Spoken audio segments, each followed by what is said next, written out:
Class 12th के सभी विद्यार्थियों के लिए आज इस क्लास में हिंदी का अध्याय 2 है आपका, जिसका नाम है जूझ। तो इसका एक महत्वपूर्ण प्रश्न एग्जाम के लिए हम कंप्लीट करेंगे। तो आपका प्रश्न रहेगा, जूझ शीर्षक के औचित्य पर विचार करते हुए यह स्पष्ट करें कि क्या यह शीर्षक कथा नायक की किसी केंद्रीय चारित्रिक विशेषता को उजागर करता है। तो आपका जो प्रश्न है, आपका प्रश्न आपसे पूछा गया है कि इस कहानी का जो शीर्षक है वो क्या है, जूझ है, यानी कि इस पाठ का नाम क्या है, जूझ है। तो इसके औचित्य पर आपको विचार डालते हुए यह बताना है कि यह जो शीर्षक है यह नायक की किसी केंद्रीय चारित्रिक विशेषता को उजागर करता है। तो इसका आंसर हम आसान और सरल भाषा में समझेंगे। आप वीडियो में अंत तक बने रहें। तो बिना किसी देरी के चलिए शुरू करते हैं इसका आंसर। लेखक ने अपनी आत्मकथा का शीर्षक जूझ उचित ही रखा है। जूझ का मतलब होता है कि लड़ना, जो समस्याएं होती हैं, जो परेशानी होती है, उनसे लड़ना, उनसे जूझना। तो इसलिए इन्होंने इनका नाम क्या रखा है, इस कथा का जूझ रखा है। लेखक बचपन से ही पग पग पर समस्याओं से जूझता रहा है। उसे बाल अवस्था में खेती-बाड़ी का कठोर काम करना पड़ा। इस कारण उसको पढ़ाई से वंचित होना पड़ा।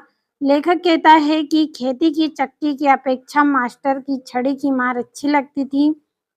लेखक को पुनः स्कूल जाने पर वहां भी परिस्थितियों से जूझना पड़ा। इस प्रकार शीर्षक कथा नायक की जूझने की क्षमता को उजागर करता है। तो यह जो प्रश्न है, इस प्रश्न में क्या बताया गया है कि जो आनंदा थे, उन्होंने पहले 5वीं तक पढ़ाई की। इसके बाद उनको पढ़ने से मना कर दिया गया, स्कूल से उनको बिठा दिया और उनको कहाँ पे लगा दिया, खेती बाड़ी के जो कठोर काम थे, पानी लगाना, जो गाय भैंस थे उनको चराना, इसी तरह से अनेक प्रकार के जो काम थे उनमें इनको लगा दिया गया था।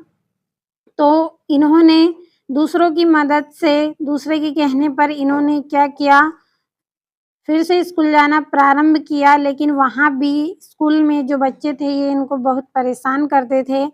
ये गमछा धोती पहनते थे, तो बच्चे इनके गमछे को इन्होंने इनसे छीनकर बहुत तरह से उनका मजाक बनाना प्रारंभ किया। इस तरह से बहुत समस्याओं का सामना इनको स्कूल में भी करना पड़ा।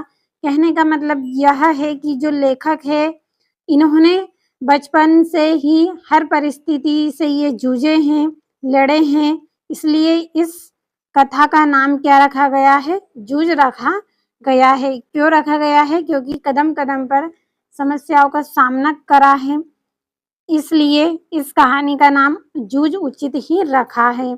तो मुझे उम्मीद है आपको इस प्रश्न का आंसर अच्छे से समझ में आया होगा।